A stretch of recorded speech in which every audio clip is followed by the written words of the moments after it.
A paz do Senhor da igreja, amém? Glória a Deus. Deixa eu só pegar aqui.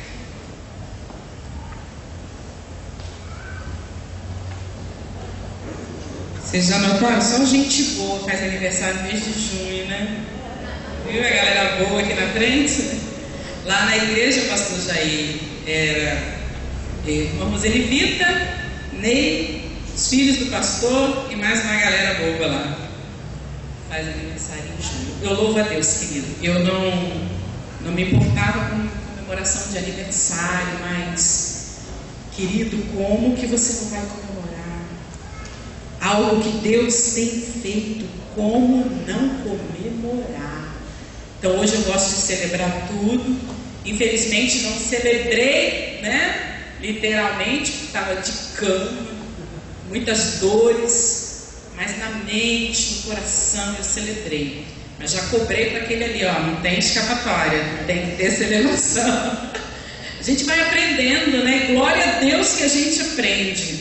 Então você celebre seu aniversário, celebre do jeito que dá para celebrar, mas celebre, porque Deus tem nos guardado, tem nos livrado, então a gente tem que celebrar. É testemunho, não é isso? Você pode abrir sua Bíblia no livro de Neemias.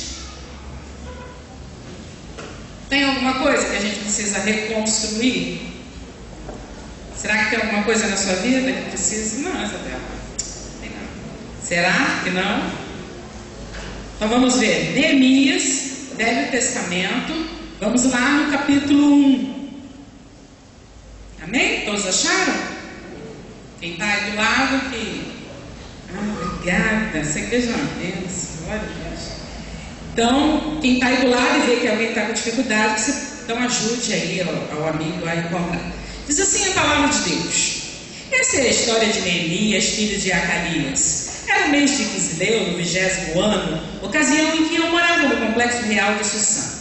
Anani, um dos meus irmãos, tinha acabado de chegar de Judá e com alguns judeus. Perguntei a ele sobre as condições dos judeus que sobreviveram ao exílio e sobre a situação de Jerusalém. A resposta dele foi: a condição dos sobreviventes do exílio que ainda estão na província é péssima. Eles enfrentam muitas dificuldades. Os muros de Jerusalém continuam em ruínas e dos portões só restam as cinzas. Quando ouvi isso, sentei-me e chorei. Durante vários dias a tristeza me dominou e fiquei sem comer nada, orando a Deus, ao Deus dos céus. E disse: ó eterno, Deus dos céus, Deus grande e tremendo, que és leal à tua aliança e fiel a todos os que te amam e obedecem aos teus mandamentos. Olha para mim, ouve minha oração. Presta atenção às súplicas que teu servo tem dirigido a ti dia e noite, intercedendo por teu povo Israel, confessando os pecados deles. Eu mesmo e meus antepassados estamos entre os que pecaram contra ti. Fizemos muito pouco caso de ti, não obedecemos ao que nos ordenaste, ignoramos os teus mandamentos e desrespeitamos as determinações que deste ao teu servo Moisés. Lembra-te de que alertaste o teu servo Moisés dizendo: se vocês me abandonarem, eu os espalharei aos quatro cantos da terra.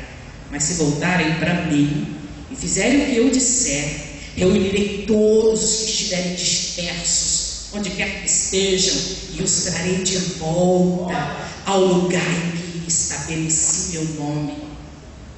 Eles são teus servos, o povo que libertaste de maneira poderosa e impressionante. Ó Senhor, ouve a oração do teu servo, de todos os que honram o teu nome. Permite que o rei concorde com o pedido que farei hoje. Na época eu era encarregado de servir bebida ao rei. No 20º mês de Nissan, no 20º ano do rei Artaxerxes, na hora de servir o vinho, fui levar a bebida ao rei, como de costume. Eu nunca tinha ficado constrangido na presença do rei. Por isso ele me perguntou: você parece abatido, não está doente ou deprimido, está? A pergunta me deixou ainda mais perturbado. Respondi: vivo rei, como eu não estaria abatido se a cidade da qual todos os meus familiares estão sepultados está em ruínas e só restam cinza dos seus portões? E o rei perguntou: o que você deseja? Orando a Deus dos céus, fiz o meu pedido. Se o rei está contente comigo e acha que sou um bom funcionário, dá-me permissão para ir ajudar até a cidade na qual meus antepassados estão sepultados, para que eu possa reconstruí-la. O rei, com a rainha sentado ao seu lado, disse: quanto tempo você precisa para realizar o trabalho e quando estará de volta? Eu disse a data e o rei concordou com a minha ida. Amém? Até aqui. E aí ele aproveita, ele pede carta, porque ele vai passar por vários reinos, e ele precisa ter passagem livre. E aí ele aproveita e pede madeira, e é interessante que ele pede madeira boa. Ele fala: dá madeirinha aí, uns compensadozinhos, umas madeiras de reconstrução aí, como é que é quando você termina a obra, que sobra aquela madeira? Não, ele pede madeira boa. Querido, lendo essa passagem, eu busquei de Deus: Senhor, o que eu preciso reconstruir na minha vida?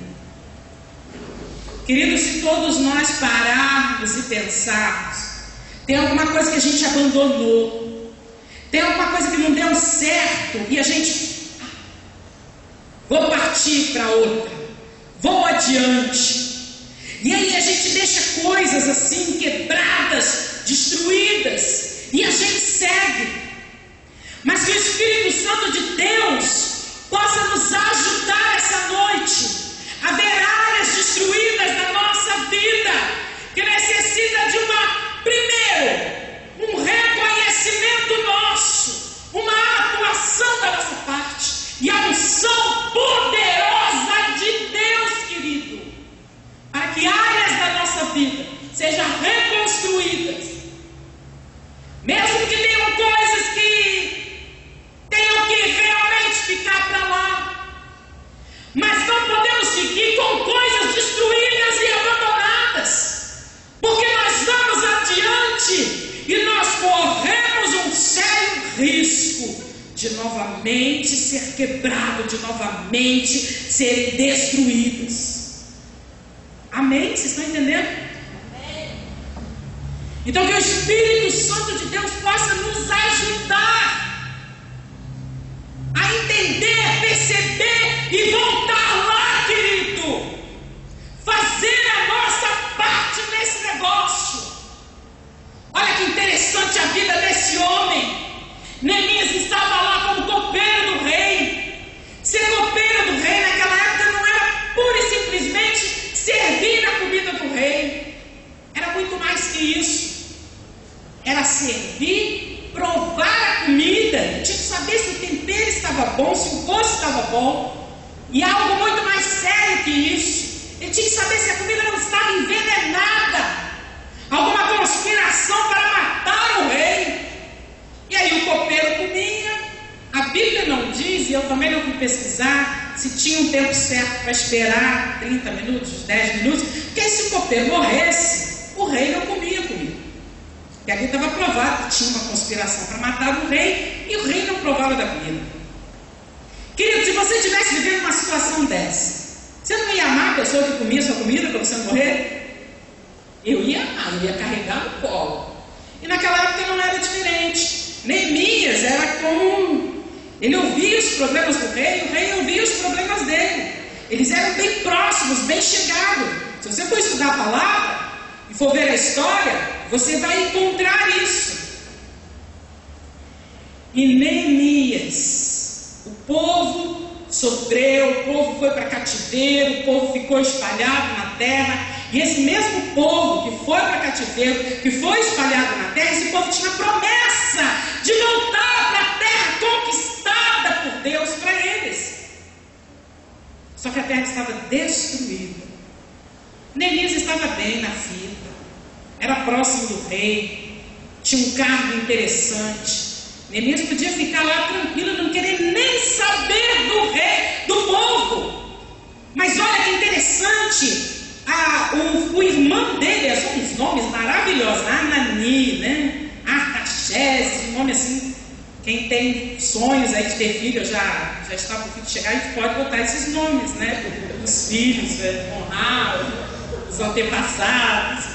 Então, toda vez que eu tenho que falar, eu tenho que ler, porque eu não gravo esses nomes. Anani vai visitar Neemias, irmão de Neemias. E Neemias pergunta como é que está o povo. O povo que foi para a Babilônia, o povo que está em Jerusalém, como é que está o povo? E aí o irmão dele fala, muito triste, Neemias, muito triste. O nosso povo não sonha mais. O nosso povo, ele relata toda a tristeza. O exército inimigo, os mercenários do deserto, eles entram na cidade, fazem o que querem. Neemias, eles estupram as mulheres. Eles pegam os nossos velhos, eles escravizam, eles pegam as nossas crianças e eles humilham as nossas crianças. Nosso povo perdeu a dignidade, Neemias. O nosso povo não sonha mais. O nosso povo sofre e chora. E aí, querido, você já viu essa cena? Alguém fala assim, como é que está o povo tal? Ou como é que está minha avó, minha mãe, aquele parente, meu primo? Ah, tá mal, tá desempregado, tá doente, a família está destruída. Ah, então, pois é, né? Mas e aí, o que você vai fazer na próxima semana? Você já viu isso? A pessoa muda, você relata um fato triste e a pessoa muda totalmente. Ah, que pena, né? Que coisa. Mas então, vamos tomar um cafezinho? Vamos tomar um caldinho quente, como o irmão falou que vamos fazer, né? Não. Qual é a postura de Neemias, querido? Neemias chora, literalmente, ele chora. E diz a palavra que ele chora muito. Ele entende a dor do povo. E ele entende que ele tem responsabilidade nesse negócio. É comigo mesmo. Eu, quando cheguei nessa parte do texto, eu já parei e entendi. Neemias teve que perguntar. Então eu não posso prosseguir na minha vida, querido. Nós não podemos seguir sem parar e perguntarmos a Deus. Pergunta para Deus. Pergunta para os homens. Talvez você tenha que perguntar para a tua família. Como vão as coisas aqui em casa? Qual é o teu parecer da nossa família? Igreja, lá numa célula, lá no ministério. Qual é o parecer de vocês? Vocês estão confortáveis com a minha administração, com a minha liderança? Ou então você como amigo, alguém do lado, o que eu sou para você, o que eu represento, está confortável, é gostoso ficar do meu lado? Ou então partir para verem realmente as áreas destruídas de dentro. E quando você ouvir a resposta, não jogar culpa no outro, não dizer, não, eu não sou isso que você está dizendo, querido, não é o que você é ou não é, é o que o outro está percebendo de você, é a forma como o outro está recebendo as suas atitudes e as suas palavras. E aí, se você não tiver condição de mudar, faça como Neemias, ora, chora, jejua, peça ajuda. Neemias orou, jejuou, chorou muito, se incomodou. Ele falou com Deus sobre o assunto. Pensar em quem você tem que chegar e perguntar. Para de seguir a vida largando coisas quebradas para trás. E vamos levantar e vamos construir muro. Muro protege, muro cerca, querido. Nós não podemos deixar áreas da nossa vida descobertas. Pilares da vida, querido. Sua vida pessoal, sua vida em família, sua carreira, seu ministério. Protege as áreas da sua vida com muros construídos por você e aprovado por Deus, querido, e liberado por Deus capacitação e ferramenta para essa construção, porque diz ele assim: sem mim, gosto disso, sem mim Seja pidão com Deus. Seja pidão com Deus. Leve tudo a Deus. Não, eu não preciso. O rapaz falou aqui do curso lá de edificações. Estudar é ótimo. Mas você vai lá amanhã fazer a inscrição? Eu espero que vá. Vai orando. Deus, o Senhor pode falar comigo ainda hoje à noite, se é esse curso que eu tenho que fazer. Senhor, eu coloco diante de Ti, e eu já profetizo o dia da formatura, eu já profetizo a vitória, eu já profetizo o emprego nessa área. Querido, nós temos tudo e não usamos nada do que temos. Mas não podemos esquecer uma coisa. Neemias é muito claro aqui que Deus, Ele faz coisas impressionantes, porém Ele só faz para aqueles que o honram. Que o honra. Honra a Deus. Honra a Deus com a tua vida. Honra a Deus com o teu tempo. Honra a Deus com a tua palavra. Honra a Deus no teu relacionamento familiar. Você vai ver a tua colheita. Isso é uma lei lançada no universo. Não tem nada a ver com isso, eu não sou nem cristã, essa palavra não é para mim. É para você sim. Foi a lei lançada no universo, querido. Se você honra ao rei, você será honrado. Se você dá o seu tempo aqui nessa causa, saiba que você será honrado pelo rei. O nosso, nada mais e nada menos do que o nosso Senhor e Salvador, Jesus Cristo. Visualiza algumas coisas na tua vida. Uma coisa, aí tem muita coisa interessante nesse texto, não dá tempo da gente tratar tudo, mas uma coisa que eu quero dividir com vocês. Quando o rei, Neemias fica constrangido de chegar na presença do rei, porque rei era considerado divindade. Eles consideravam assim, ser rei, se a pessoa é rei, é porque Deus o constituiu. Isso é bíblico. Agora que rei é divindade, isso não é bíblico. O único rei de divindade é o nosso rei, Senhor e Salvador do mundo. Então assim, chegar na presença de uma divindade, de um rei, com semblante caído, abatido, era uma desonra àquela divindade. E desonrar uma divindade é morte. Então Neemias, ele estava preocupado, constrangido de chegar assim na presença do rei, mas ele tinha que servir o rei. E ele chega com aquela expressão, com aquele rosto, e quando o rei pergunta, ele fica mais perturbado ainda. Mas tem uma coisa ali interessantíssima. Ali eu tirei coisas de um bom profissional. Olha só, Neemias era um bom profissional. O rei não manda matá-lo, muito pelo contrário, ele pergunta o que você quer fazer. Olha que honra. Mas eu não quero ir por esse caminho. Vamos por outro caminho. Neemias, quando o rei, ele fala, o meu povo está aí, relata, destruído, e conta tudo para o rei. O rei só fala assim, e o que você quer fazer, Neemias? Eu tenho aprendido, querido, que a gente fala com Deus, a gente dobra o nosso joelhinho e fala com Deus, mas a gente fala também com os homens. Sabe por quê? Às vezes você está aí arrasado, chateado, sentado aí do lado dessa pessoa maravilhosa, e você não tem condições de liberar, abrir seu coração, perceber o movimento de Deus, você está aí nas suas complicações. Às vezes quando você fala, a pessoa que está aí do teu lado, ou então você chama um gabinete, um pastor, ou as pessoas indicadas aqui na igreja para isso, e a pessoa vai te ajudar. A pessoa vai falar alguma coisa, ou então a pessoa não vai falar nada. Quantas vezes eu estava chateada, e quando eu pude falar com alguém, colocar para fora, eu dei risada depois, mas que coisa ridícula que eu estou falando.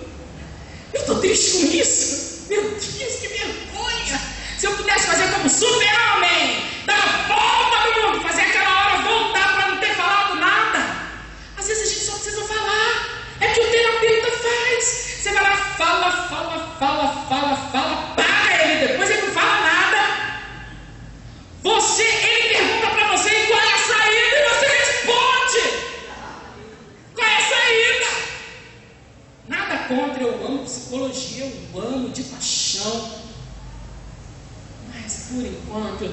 psicólogo, Jesus Cristo.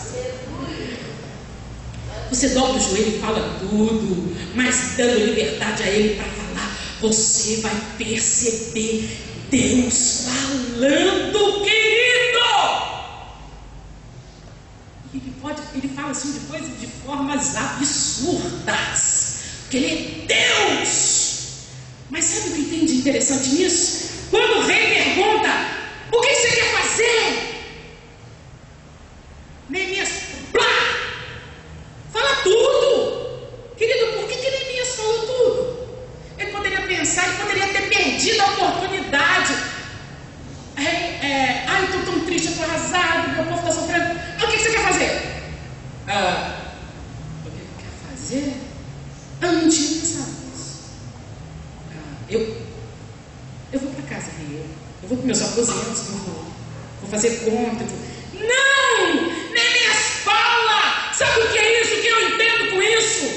O que área que você quer conquistar? Que vitória que você deseja?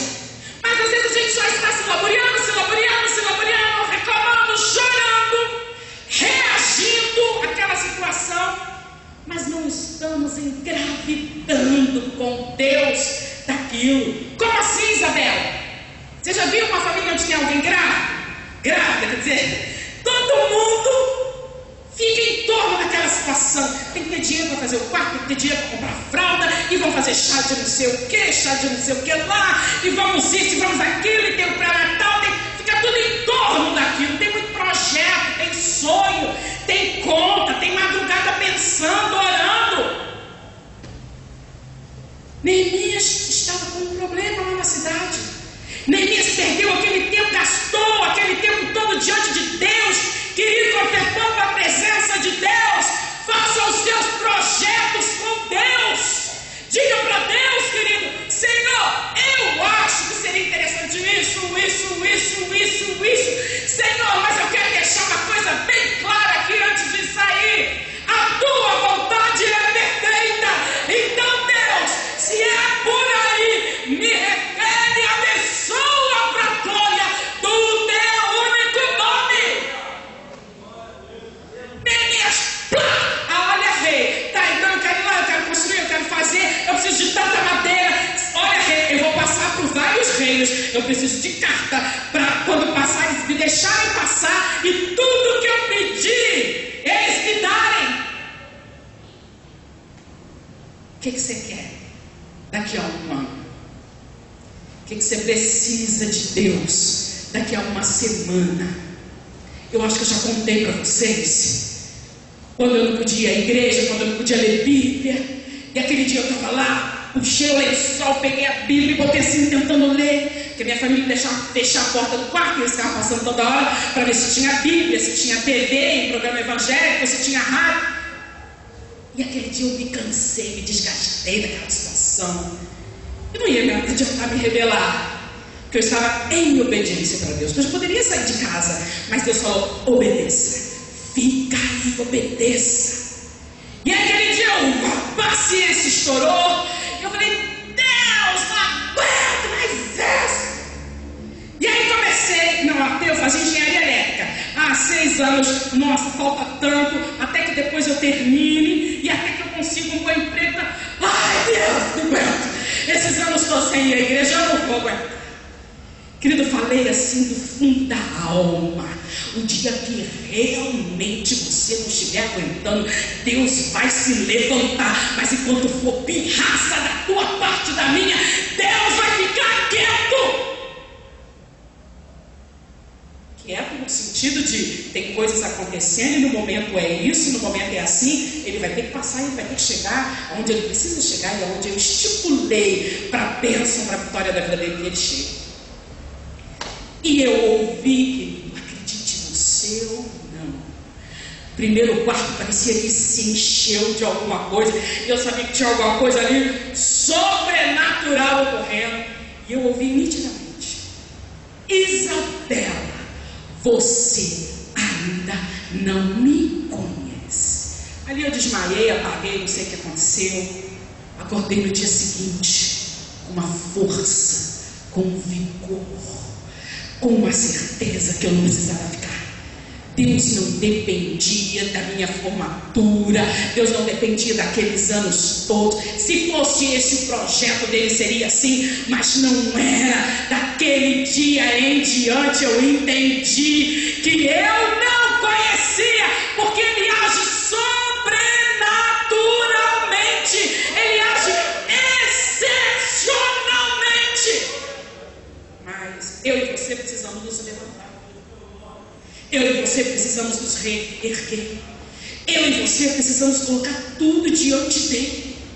O que é que está destruindo? É o casamento? É a criação de filhos? É a carreira? Você está querendo abandonar o quê? Eu mereço ser feliz. Isso não está dando certo, então porque não é de Deus.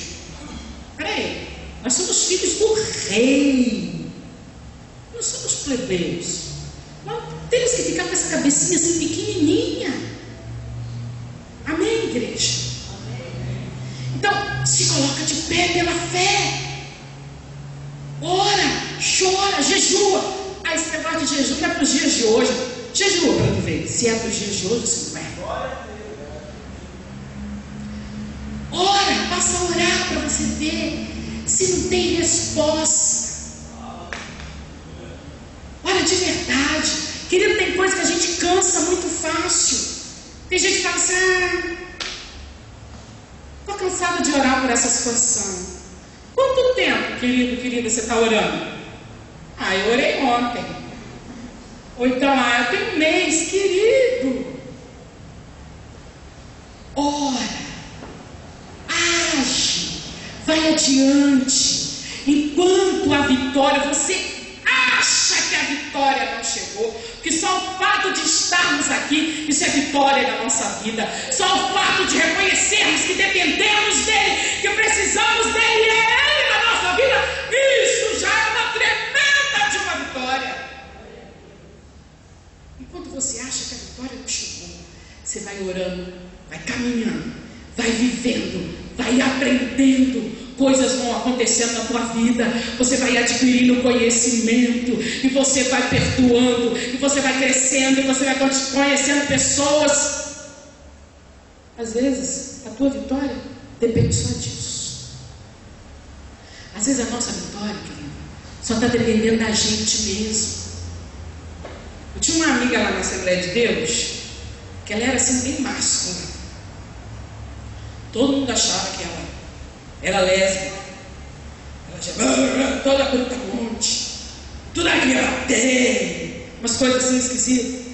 E ela falava: eu sou convertida, mas meu braço não é. Tinha umas coisas assim. Eu falava: olha só, então é melhor você arrancar esse braço e jogar ele fora. E como é que pode? Uma parte minha não é convertida? Que negócio é esse? E aí essa moça, ela queria porque queria um namorado.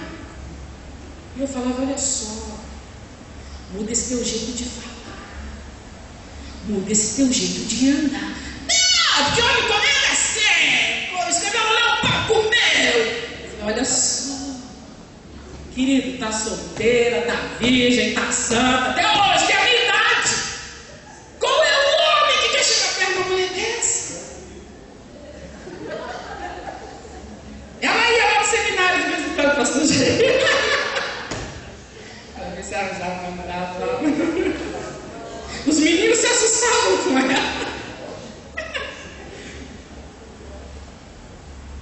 Entendeu? Aquele meu marido, aquela minha esposa. Entendeu? Muda você. O tribunal, hoje as cadeias estão cheias de gente, de coisa. Porque um olhou para o outro de cara feia. Quem foi? Isabela, isso não acontece. Eu estou ridicularizando, mas aqui dentro acontece coisas que dá para comparar. Lá na nossa casa acontece coisas que dá para comparar com esse tipo de situação. E tem que parar no tribunal, mas que a gente possa parar na sala onde está o Senhor. Chegar com ousadia essa noite e nos lançar nos braços do Rei. E levantar os muros necessários. Se você levantar um muro em torno da sua vida, em torno da sua família, em torno dos teus projetos, nada será destruído. Você pode construir um belo de um prédio. Se você não proteger esse prédio, ali vai entrar qualquer um, vai destruir, vai fazer arruaça. Levante-se na presença de Deus essa noite e diz: Deus, eu preciso de carta do Senhor para passar pelos reis. Eu preciso de madeira, e madeira boa, e é para fazer a tua obra. Porque obra de Deus não é só aqui não, obra de Deus é lá na tua casa, é lá no teu trabalho. Deus, eu preciso reconstruir os muros. Ah, Isabela, uma coisa que foi construída, que foi destruída, reconstruir não dá certo. Dá certo sim. Um bom engenheiro, um bom arquiteto, bom gosto de dinheiro, você constrói qualquer coisa e fica forte, fica talvez mais bonito do que era antes. A glória da segunda casa, diz o Rei dos Reis, será maior, será melhor do que foi a primeira, querido. Não, o povo tinha desistido dos sonhos. Não desista de sonhar. Não desista de sonhar. Alguém morreu para você sonhar e viver a realidade dos seus sonhos. E não foi qualquer um, não. Não foi Gandhi, não foi Hitler. Foi o dono de tudo. O dono de tudo deu tudo para Neemias. O dono de tudo deu tudo, então foi fácil. Ele chegou lá, tijolo, cimento. Foi assim? Não, não. A Bíblia diz, vai ler a Bíblia. A Bíblia diz que os homens que eram contra, eles perturbaram, eles chicotearam com palavras, eles roubavam os materiais. Mas o povo, que coisa tremenda, em 52 dias fizeram uma obra gigantesca. Numa mão eles pegaram uma pá de cimento, na outra mão uma arma, e ali fizeram uma obra debaixo de estratégia, de vontade, de força, de amor, de reconhecimento, entendimento e debaixo da unção de Deus. O que é que você não pode reconstruir? Tenha força, tenha vigor, coloque uma pitada de amor, pega a ferramenta necessária numa mão, pega na outra mão a unção do Senhor, e você vai lá, e você vai reconstruir os muros, para que continue havendo proteção, para que os projetos de Deus, queridos, se realizem na nossa vida e na vida dos nossos. O que é? O que é que a gente precisa reconstruir? Vamos começar já, vamos começar ontem. Você pode fazer como Neemias, engravide diante de Deus do que você entende que é necessário. Deus trará discernimento para a tua mente. Deus trará estratégia para a sua mente.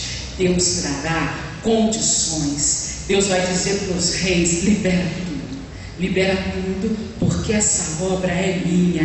E se tem alguém fazendo alguma gracinha, falando alguma coisa, não perca tempo discutindo, não perca tempo ficando magoado. Lembre-se que você está realizando uma grande obra para o maior rei da terra e dos céus, querido.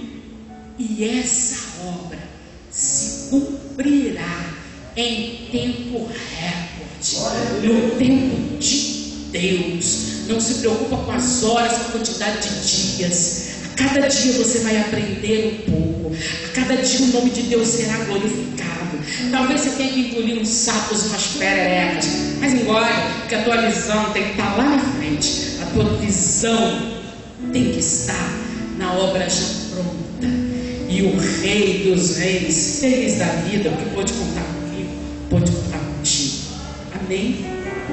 Que Deus nos abençoe. Que Deus possa nos dar as ferramentas necessárias. Que a gente fique com os olhos fixos nele, apenas nele, para realizar os projetos dele. Primeiro aqui, na nossa vida, nossa casa, nossa igreja, nosso nome de Jesus.